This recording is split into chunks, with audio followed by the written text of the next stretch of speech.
Well, as president, I would do probably what I would have been doing for the period of time that I was president. I would be very, very tough on the borders, and I would be not allowing certain people to come into this country without absolute perfect documentation. GOP frontrunner Donald Trump telling NBC's Today Show yesterday that the attacks in Belgium demonstrate the need for our nation to get tougher concerning its own borders. And there are also concerns now about our visa waiver program. 38 countries currently in that program, which means people from those countries can travel here to the U.S. without a visa or getting vetted by our State Department. Belgium and France are two nations that are part of that program, meaning European nationals turned radical Islamists can come into this country with little trouble. To talk more about this, we're pleased to be joined by retired Green Beret and the CEO of Mission America, Lieutenant Colonel D. Scott Mann. Scott is also the author of the book Game Changers, Going Local to Defeat Violent Extremists. And via Skype from New York City, former INS officer Michael Cutler. Michael testified before the 9/11 Commission. Boy, you hear about this stuff, and Colonel, it's pretty easy. We should stop this waiver program, should we not?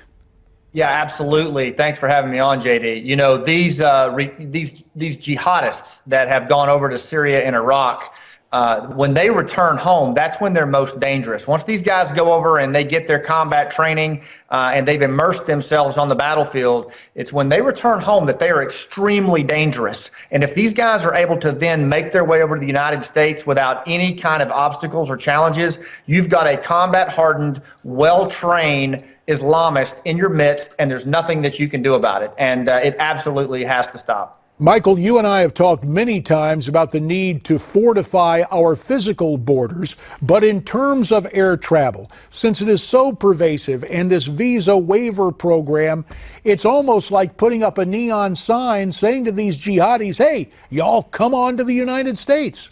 Oh, we've absolutely lit the approach lights. Thank you for having me as well. And it's great to share the stage, if you will, with the serviceman. Colonel, thank you for your service. You know, the 9/11 Commission stated that targeting travel is at least as powerful a weapon against terrorists as targeting their money. But the thing that's being left out of the conversation is beyond trying to keep terrorists out of the United States, which should be the primary goal, whether it's through a more stringent visa requirement and eliminating the visa waiver program altogether, and it's something I've testified about before numerous congressional hearings. We need to have meaningful enforcement of the immigration laws from within the interior of the United States.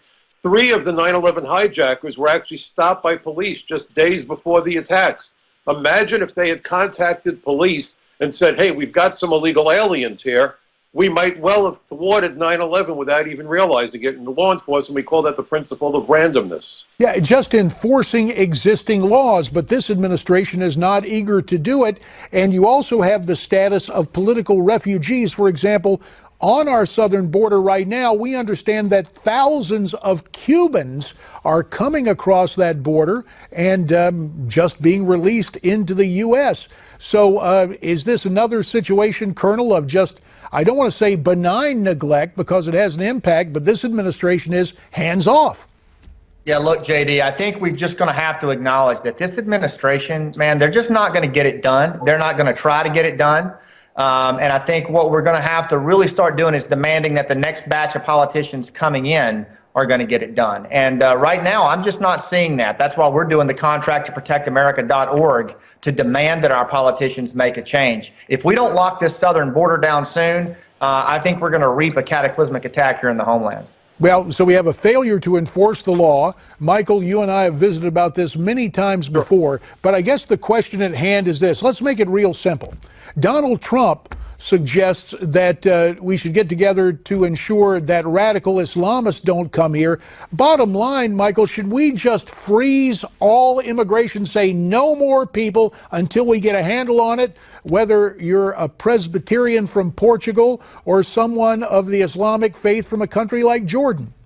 Well, I don't know that we can do that. We admit tens of millions of non-immigrant visitors. But again, nothing happens to anybody who violates the terms of their admission. And you have presidential candidates, including one from the Republican Party, who said, well, we should keep out the Syrians we can't vet, but we should provide lawful status to millions who are already here. But what's the vetting process for aliens who evade the border inspection process altogether?